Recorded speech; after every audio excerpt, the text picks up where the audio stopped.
There are signs that Newt Gingrich is starting to pull ahead of the pack. Yeah, pretty extraordinary to think about. A new poll for the Wall Street Journal and NBC News shows Gingrich leading Mitt Romney by 17 points. Among Republican voters nationwide, Ron Paul is in third place. Far behind, our chief political correspondent, Jan Crawford, is here with more.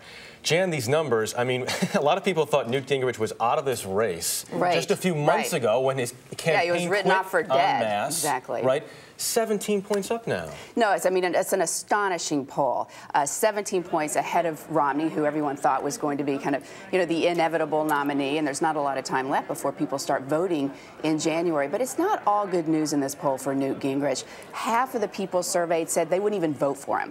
And then if you look at that critical head-to-head matchup with President Obama, he is down by 10 points. Mitt Romney, though, is only down by 2 points against President Obama. The margin of error in this poll is 3 points. So basically, Romney and Obama are tied in that pivotal head-to-head matchup. And there are other signs that Gingrich's support is eroding.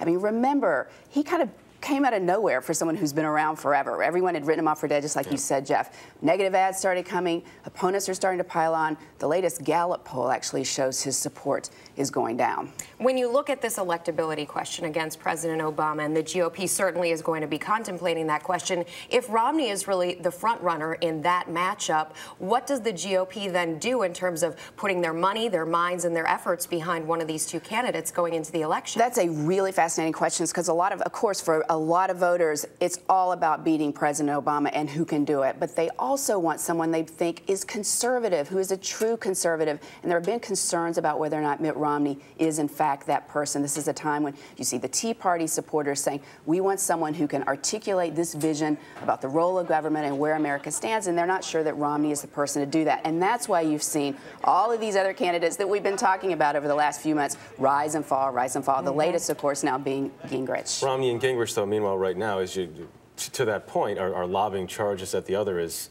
progressive, even liberal at times. Yes, right. And Romney didn't help his case when a video emerged with him saying in 2002 that he did have progressive views. Wait till you hear his opponents take on that in Iowa. You're going to hear a lot about that. What does that mean? That wasn't that long ago, 9 years ago, when he's saying he has progressive views. When did he change? But Gingrich has a lot of problems as far as conservatives go, too. Whether or not he's a true conservative. He's really embraced kind of this big government vision on a lot of different programs. So we've got 3 weeks for these voters to start sorting it out. You're going to hear a lot about who's the real conservative and who can beat Barack Obama. Yeah, but they could be two different things. That could ultimately be it. Right. CBS's Jan Crawford, we really appreciate it. Thanks for being in this morning. Good to see you in studio, Jan. Thanks.